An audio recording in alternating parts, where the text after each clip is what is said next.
Welcome back to YouTube channel. So எல்லாரும் எப்படி இருக்கீங்க? ஸோ போன வீடியோவில் வந்து உங்கள் ஃபேன்ஸ் செக்மெண்ட் பார்ட் 6 வரைக்கும் மேக் பண்ணியிருந்தேன். ஸோ நீங்கள் கேட்ட கொஷின்ஸ் எல்லாம் நீங்கள் கமெண்ட்ஸில் என்கிட்ட கேட்ட கொஷின்ஸ்லாம் நான் ஷார்ட் லிஸ்ட் பண்ணி அதெல்லாம் உங்களுக்காக நான் ஆன்சர் பண்ணியிருந்தேன் நீங்கள் கேட்ட கொஷின்ஸ்.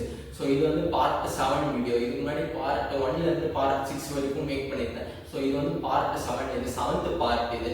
ஸோ உங்களுடைய ரெஸ்பான்ஸ் ரொம்ப நல்லா இருந்துச்சு, அதனால எனக்கு பார்ட் 7 வரைக்கும் வந்திருக்கு. ஸோ அது இது எல்லாத்துக்கும் காரணம் நீங்கள் தான். உங்கள் சப்போர்ட்டுக்கு ரொம்ப தேங்க்ஸ். ஸோ இந்த வீடியோவில் நம்ம நீங்கள் கேட்ட கொஸ்டின்ஸ்லாம் இதுக்கு முன்னாடி போன ப்ரீவியஸ் வீடியோவில் என்னால் ரிப்ளை பண்ண முடியாது ரிமைனிங் கொஸ்டின்ஸ் நான் இந்த வீடியோவில் உங்களுக்காக நான் ரிப்ளை பண்ண போகிறேன். ஸோ நீங்கள் கேட்ட கொஸ்டின்ஸில் நல்ல நல்ல கொஸ்டின்ஸ் எல்லாம் ஷார்ட் லிஸ்ட் பண்ணி அதுலேருந்து ஒரு 10 கொஸ்டின்ஸ் நான் இந்த வீடியோவில் உங்களுக்காக ரிப்ளை பண்ண போகிறேன். ஸோ இந்த வீடியோ ரொம்ப இன்ட்ரெஸ்டிங்காக இருக்கும் போது ஸோ வாங்க வீடியோக்குள்ளே போயிடலாம்.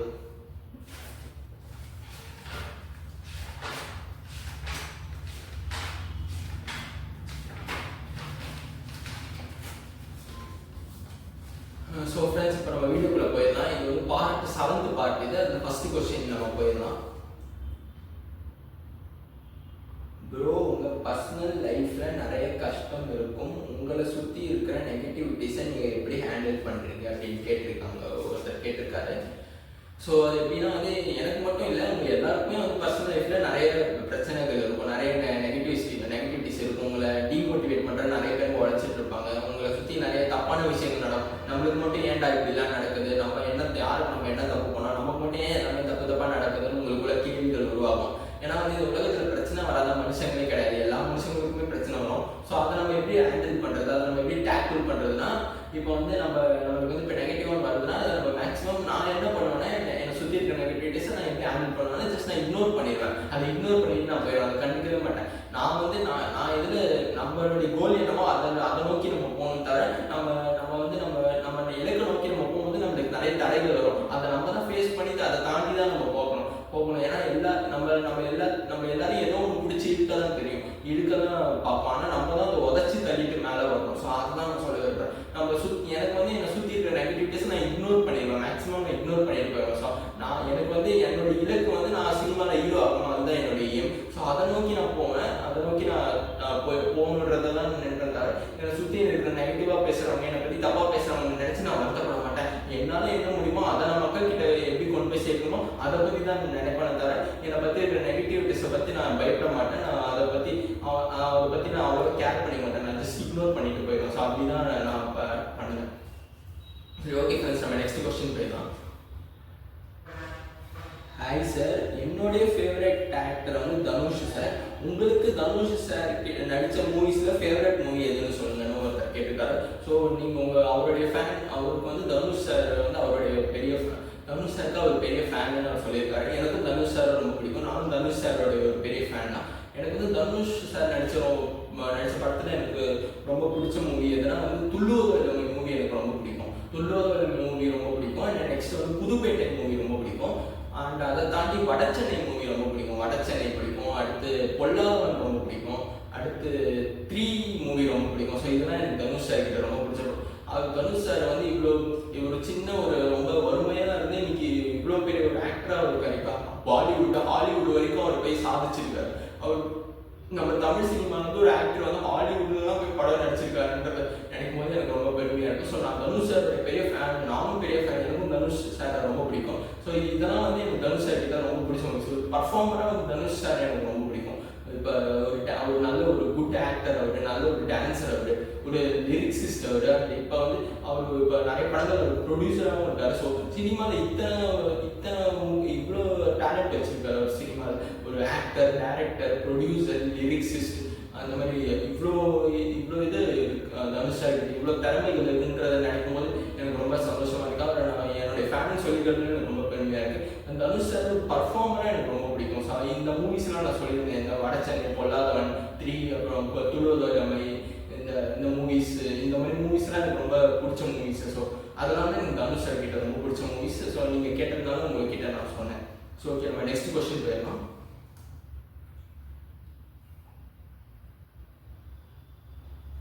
ப்ரோ, நீங்கள் சினிமாவில் இவ்வளோ வருஷமாக ட்ரை பண்ணிட்டு இருக்கீங்க, அதில் நீங்கள் இது வரைக்கும் எத்தனை ஆடிஷன்ஸ் அட்டன் பண்ணியிருப்பீங்கன்னு எனக்கு சொல்லுங்க அப்படின்னு ஒருத்தர் கேட்டிருக்காரு. ஆமாம் ப்ரோ, நான் சினிமாவில் 4 வருஷமாக ட்ரை பண்ணிட்டு இருக்கேன். இந்த 4 வருஷத்தில் நான் நிறைய ஆடிஷன் போயிருக்கேன், நிறைய சினிமா கம்பெனி ஏறி இறங்கியிருக்கேன், நிறைய சினிமா கம்பெனி போய் ஃபோட்டோ கொடுத்துட்டு வந்திருக்கேன். அண்டு எனக்கு பெருசாக எனக்கு சினிமாவில் இன்னும் சரியான வாய்ப்பு அங்கீகாரம் கிடைக்கணுன்றது நினைக்கிறேன். எனக்கு வருத்தமாக தான் இருக்குது. நீங்கள் கேட்டதுனால நான் சொல்கிறேன். மேக்ஸிமம் மற்ற யாரும் சொல்ல மாட்டாங்க இது எவ்வளோ ஆடிஷன் தான் போயிருக்கேன். நான் இது வரைக்கும் சினிமாவில் ஒரு 100 ஆடிஷன் போயிருக்கேன். 100 ஆடிஷன் கிட்ட நான் போயிருந்தேன். ஆனால் எனக்கு சரியான வாய்ப்பு கிடைக்கல சினிமாவில். அதான் உண்மை. எனக்கு நான் 100 ஆடிஷன் மேலே போயிருப்பேன். அந்த சினிமா கம்பெனி 50-55 சினிமா கம்பெனிக்கு மேலே போய் ஃபோட்டோ கொடுத்துருப்பேன் நான் இது வரைக்கும் இவ்வளோ வருஷத்தில். ஆனால் இல்லை எனக்கு பெருசாக வாய்ப்புகள் கிடைக்கல. எனக்கு நான் முயற்சி பண்ணிட்டு தான் இருந்தேன். சில வாய்ப்புகள் கிடைச்சிருக்கு, அதை நான் சரியாக பயன்படுத்திட்டு இருக்கேன். அண்ட் பெருசாக இந்த வாய்ப்பும் எனக்கு கிடைக்கல எனக்கு சினிமாவில் இது வரைக்கும். நான் இது வரைக்கும் 100 ஆடிஷன் போயிருக்கேன். அந்த 50 கம்பெனி சினிமா கம்பெனிக்கு ஏறி இறங்கியிருக்கேன் ஃபோட்டோ கொடுத்து. அந்த இதுலேயும் எனக்கு பெருசாக வாய்ப்புகள் கிடைக்கல. ஸோ அதுதான் உண்மை. ஸோ அதான். ஆனால் இருந்தாலும் பரவாயில்ல, நான் இன்னும் ட்ரை பண்ணிட்டு தான் இருப்பேன். சினிமாவில் நான் ஒரு ஹீரோ ஆகிற வரைக்கும் நான் முயற்சி பண்ணிகிட்டே தான் இருப்பேன். ஸோ அதை நான் என்னோட முயற்சி நான் விட மாட்டேன் நான். ஸோ அதுதான் நான் சொல்ல வரேன். ஸோ ஓகே, நம்ம நெக்ஸ்ட் கொஸ்டின் போயிடலாம். நீங்கள் பிறந்த உடனே ஃபஸ்ட்டு தியேட்டரில் போய் பார்த்த மூவி எதுன்னு சொல்லுங்க அப்படின்னு ஒருத்தர் கேட்டிருக்காரு. நான் பிறந்த உடனே நான் ஃபஸ்ட்டு பார்த்த மூவி வந்து வாரணமாயிரம் மூவி தான். அதுதான் பிறந்த உடனே ஃபஸ்ட்டு ஏதோ 2008 2007 நான் நினைக்கிறேன். அப்போ தான் அந்த மூவி ரிலீஸ் ஆச்சு. அதுதான் அந்த வாரணமாயிரம் சூர்யா சார் நடிச்ச, கௌதம் மேனன் சார் டைரக்ட் பண்ண அந்த வாரணமாயிரம் படம் தான் நான் ஃபஸ்ட்டு சினிமா தேட்டர் போய் பார்த்த படம். அந்த படம் பார்க்கும்போது நான் வந்து ஃபஸ்ட்டு சினிமா தேட்டர் போய் அந்த சினிமா அந்த தேட்டர் எக்ஸ்பீரியன்ஸ் நான் பயந்தேன். நான் அந்த சவுண்டு திடீர்னு பீச்சும் அதிகமாக கேட்டேன்னா நான் பயந்து நான் அழ ஆரம்பிச்சிட்டேன் நான் சினிமா தேட்டர். அப்போ நான் ரொம்ப சின்ன பையன். அப்போ எனக்கு ஏதோ ஒரு 3 வயசு 4 வயசு தான் இருக்கும்னு நினைக்கிறேன். அப்போ ரொம்ப நான் பயந்தேன் நான் சினிமா தான். ஆனால் அதுக்கப்புறம் போக சினிமா நல்லா எனக்கு பிடிச்சிருச்சு. அந்த தேட்டர்லாம் போய் படம் தேட்டரில் அந்த ஃபேன்ஸோட அந்த விசில்ஸ் அந்த பிஜிஎம்மோட அந்த சரௌண்டிங் அந்த ஆடியோவோட படம் பார்க்கறது எனக்கு ரொம்ப பிடிச்சி போச்சு. அதனால எனக்கு வந்து சினிமா அதுக்கப்புறம் தேட்டருக்கு போய் படம் பார்க்கறது எனக்கு ரொம்ப பிடிச்சி போச்சு. நான் சின்ன வயசுல ஃபஸ்ட்டு நான் பார்த்த படம் வந்து சூர்யா சார் நடித்த வாரணமாயிரம் படம். அதான் நான் ஃபஸ்ட் தேட்டரில் போய் பார்த்த படம். ஓகே, நம்ம நெக்ஸ்ட் கொஸ்டின் போயிடலாம். ப்ரோ, நீங்கள் ஆக்டிங் கிளாஸ் போகிறீங்களான்னு ஒருத்தர் கேட்டிருக்காரு. ஆக்சுவலாக அந்த கொஸ்டின் நிறைய பேர் என்கிட்ட கேட்டிருந்தாங்க. எனக்கு இப்போ கமெண்ட்ஸில் மட்டும் இல்லை, நேரில் கூட நிறைய பேர் என்கிட்ட கேட்டிருந்தாங்க. நான் ஆக்டிங் கிளாஸோட நான் போயிருக்கேன். நான் வந்து ஆக்டிங் கிளாஸும் போயிருக்கேன். நம்ம நிறைய ஆக்டிங் கிளாஸோட ஆக்டிங் ஒர்க் ஷாப் நான் நிறைய போயிருக்கேன். வீக்லி ஒர்க் ஷாப்லாம் இருக்கும். இங்கே நம்ம சென்னையில் வளசரவாக்கம்ல நிறைய நடக்கும் ஆக்டிங் ஒர்க் ஷாப். அங்கெல்லாம் நான் போய் ஆக்டிங் அட்டன் பண்ணியிருக்கேன். அதெல்லாம் போய் இப்போ ஒர்க் ஷாப் நிறைய ஒரு 10 ஒர்க் ஷாப் மேலே நான் போய் அட்டன் பண்ணியிருக்கேன். நான் சினிமாவில் ஆக்டிங் ஒர்க் ஷாப் போய் இந்த சினிமாவில் அவங்க டீச் பண்ணுறதெல்லாம் நான் கற்றுருக்கேன். நான் ஆக்டிங் அவங்க சொல்லிக் கொடுக்குறது அந்த facial expression, body language, eye contact, அப்புறம் வந்து அந்த அப்புறம் ஆக்டிங் மோனோலாக் இதெல்லாம் நான் கற்றுருக்கேன்றது அதை நான் ஆக்டிங் ஒர்க் ஷாப்பை கற்றுருக்கேன். ஆக்டிங் கிளாஸ் நான் போயிருக்கேன். ஆக்டிங் கிளாஸ் வந்து எப்படின்னா வந்து அவங்க என்ன சொல்லி தராங்கன்னா இந்த வாக்கிங், அப்புறம் மெடிடேஷன் அதெல்லாம் நிறைய சொல்லி தருவாங்க அவங்க. அப்புறம் அந்த மிரர் ஆக்டிங்லாம் கூட ஆக்டிங் கிளாஸ்னு சொல்லி தருவாங்க. இதெல்லாம் நான் வந்து சினிமா ஆக்டிங் கிளாஸ் போகிறதுனால இதெல்லாம் நான் கற்றுருக்கேன். இது நான் கற்றுக்கிட்டதான் உங்களுக்கு நான் இந்த வீடியோவில் ஷேர் பண்ணிக்கிறேன். ஸோ நீங்களும் ஆக்டிங் கிளாஸ் போகணுன்னா நீங்களும் போங்க.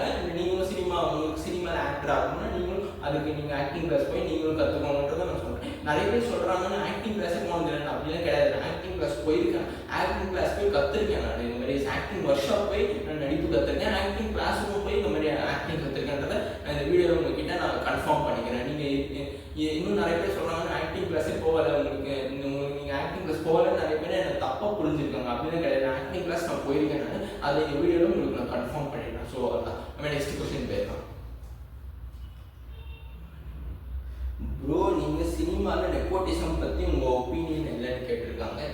இது ஆக்சுவலாக இது ரொம்ப ஒரு ரொம்ப இந்த மாதிரி கான்ட்ரவர்சி ஆகிற மாதிரி ஒரு கொஸ்டின் இது. ஸோ அதனால் இது இந்த கொஸ்டின் எப்படி இருக்கணும்னா, இப்போ நெப்போட்டிசம் வந்து எல்லா இடத்துலையும் தான் இருக்கும். இப்போ வந்து ஒரு செருப்பு தைக்கிறவனுடைய பையன் செருப்பு தான் தைக்கணும் அப்படின்னு கிடையாது. அதே மாதிரி ஒரு பெரிய ஒரு பிஸ்னஸ் மேனோட பிஸ்னஸ் மேன் தான் ஆகணும்னு கிடையாது. யார் வேணா என்ன வேணா ஆகலாம்.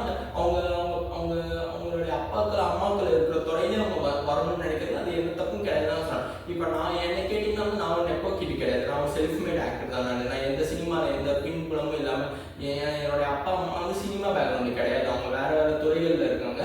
நான் வந்து என்னுடைய திறமையை நம்பி நான் செல்ஃப் மேட் ஆக்டராக நான் சினிமாவில் வரணும்னு நான் முயற்சி பண்ணிட்டு இருக்கேன். எந்த ஒரு பின்புலமும் இல்லாமல் அப்படி தான் நான் ட்ரை பண்ணிட்டு இருக்கேன். நான் வந்து ஒரு நெப்போட்டிக் கிடையாது.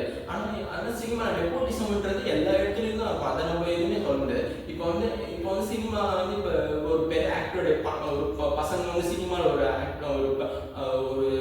ஆக்டர் ஆகிறாங்க, ஒரு ஹீரோ ஆகுறாங்கன்னா ஹீரோயினாக ஆகுறாங்கன்னா அவங்களுக்கு அந்த சினிமாக்குள்ளே வர அந்த என்ட்ரி வேணால் அவங்களுக்கு ஈஸியாக கிடைச்சிடும். ஆனால் சினிமாலே அவங்க சஸ்டெயின் பண்ணணும், சினிமாவில்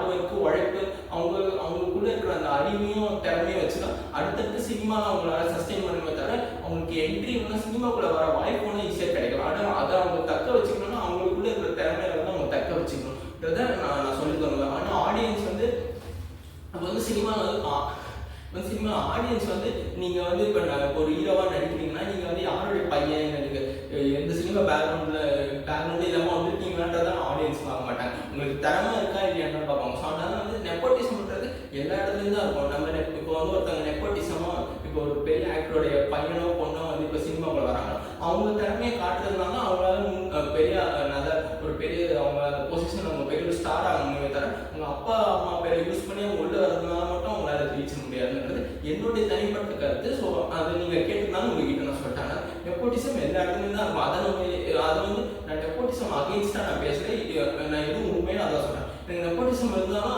அதை நம்ம எதுவும் அதை வந்து அதனால வந்து இப்போ ரியல் டேலண்ட்டை அதை பாதிக்காதுன்றதை நான் சொல்லிக்கிறேன்.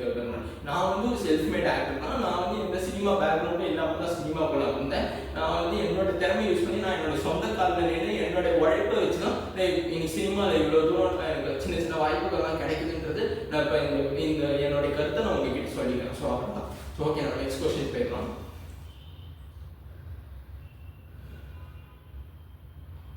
ப்ரோ, காலிவுட் தமிழ் சினிமா தாண்டி அது இந்தியன் லாங்குவேஜ்ல அந்த இந்தியன் லாங்குவேஜஸ்ல உங்களுக்கு பிடிச்ச மூவிஸ் பத்தி சொல்லுங்கன்னு கேட்டிருக்காங்க.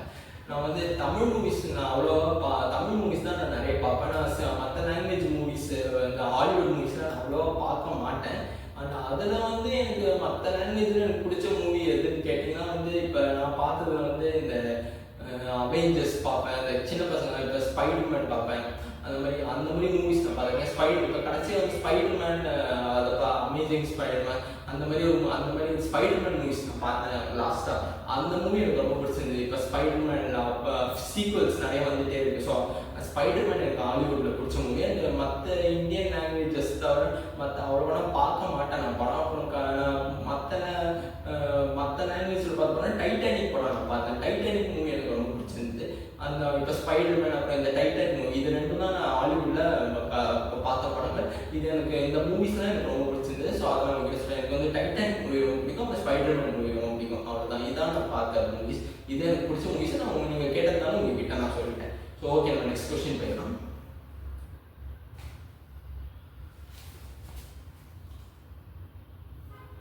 ரீசெண்டாக உங்களுக்கு எந்த ஆக்ட்ரஸ் மேலே க்ரஷ் இருக்குது அப்படின்னு ஒருத்தர் கேட்டிருக்காரு.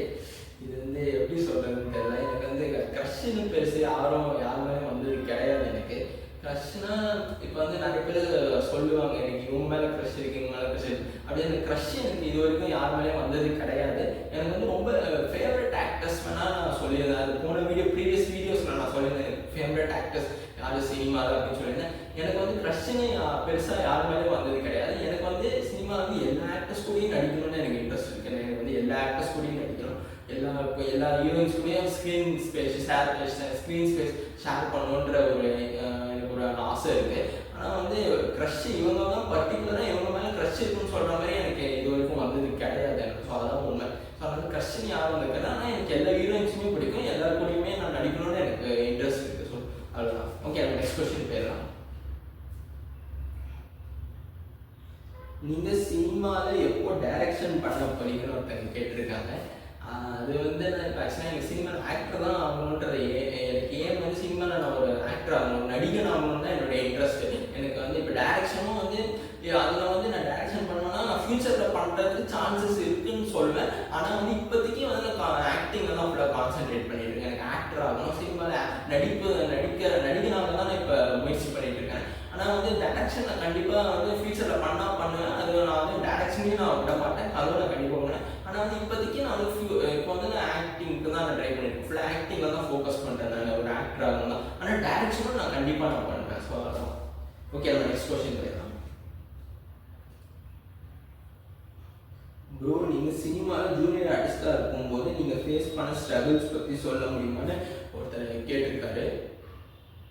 ஆக்சுவலாக வந்து நான் ஜூனியர் ஆர்டிஸ்டாக படத்துலையும் சரி சீரியல்லையும் ஜூனியர் ஆர்டிஸ்டாக இருக்கும்போது நிறைய ஸ்ட்ரகிள்ஸ் நான் ஃபேஸ் பண்ணியிருக்கேன். ஆனால் மற்றவங்க சொல்லுவாங்கன்னு அது அவ்வளோவா வெளியே சொன்னது கிடையாது. ஸ்ட்ரகிள்ஸ் நான் நிறைய ஸ்ட்ரகிள்ஸ் ஃபேஸ் பண்ணியிருக்கேன் ஜூனியர் ஆர்டிஸ்டாக இருக்கும்போது. அதை நீங்கள் இவ்வளோ கேட்டிருந்தாலும் உங்ககிட்ட நான் சொல்கிறேன். நான் ஜூனியர் ஜூனியர் ஆர்டிஸ்டாக படத்தில் இருக்கும்போது என்ன ஆகும், பிரேக் விடுவாங்க. அப்போ பிரேக் விடும்போது நம்ம சாப்பிட்டுட்டு இருப்போம். ஜூனியர் ஆர்டிஸ்ட்டுக்கு தனியாக சாப்பாடு இருக்கும், டெக்னீஷியனுக்கு தனியாக சாப்பாடு இருக்கும். அப்போ இது அந்த மாதிரி இருக்கும்போது நான் வந்து இந்த சாப்பாடு சாப்பிட்டு முடிச்சுட்டேன், தண்ணி தாகம் இருந்துச்சுன்னு சொல்லிட்டு தண்ணி காலி ஆயிடுச்சு ஜூனியர் ஆர்டிஸ்ட்டுக்கு. ஆனால் பக்கத்தில் டெக்னீஷியன் சாப்பிட்ற இடத்துல தண்ணி இருந்துச்சு.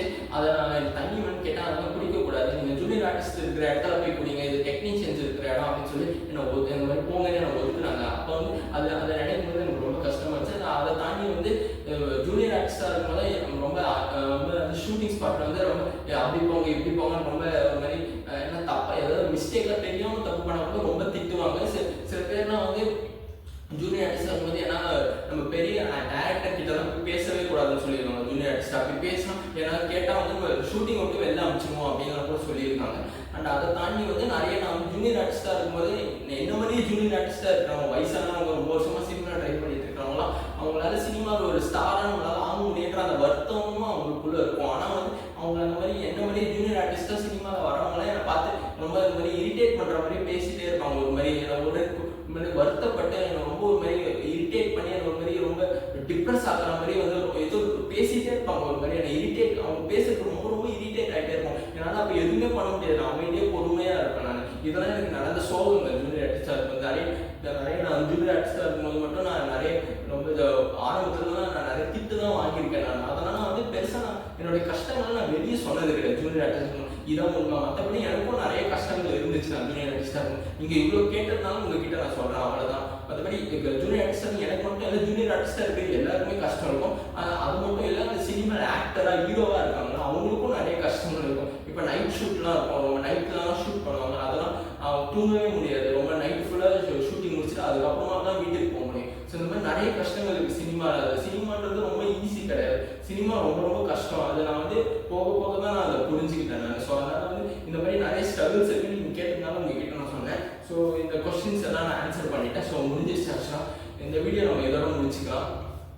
ஸோ அடுத்த வீடியோவில் வந்து நான் உங்களை பார்க்குறேன். நீங்கள் கேட்ட எல்லா கொஸ்டின்ஸும் நான் ஆன்சர் பண்ணிட்டேன். மேக்ஸிமம் வந்து நான் இது வரைக்கும் 100 இல்லை 150 ஒரு 100 கொஸ்டின் கிட்ட நான் ஆன்சர் பண்ணியிருப்பேன். நான் மற்ற ப்ரீவியஸ் பார்ட் எல்லாத்தையும் சேர்த்து. ஸோ நீங்கள் கேட்ட எல்லா கொஸ்டின்ஸையும் நான் ஆன்சர் பண்ணிட்டேன், நான் ஷார்ட்லிஸ்ட் பண்ணி. ஸோ அடுத்த வீடியோவில் வந்து நான் உங்களை பார்க்குறேன். இந்த வீடியோ உங்களுக்கு பிடிச்சிருந்தா லைக் பண்ணுங்கள், ஷேர் பண்ணுங்கள், சப்ஸ்கிரைப் பண்ணுங்கள். மறக்காமல் நம்ம சேனலை உங்கள் ஃப்ரெண்ட்ஸுக்கு ஷேர் பண்ணுங்கள். ஸோ இந்த வீடியோ நம்ம இதோட முடிச்சுக்கலாம். Thank you so much. பாய்.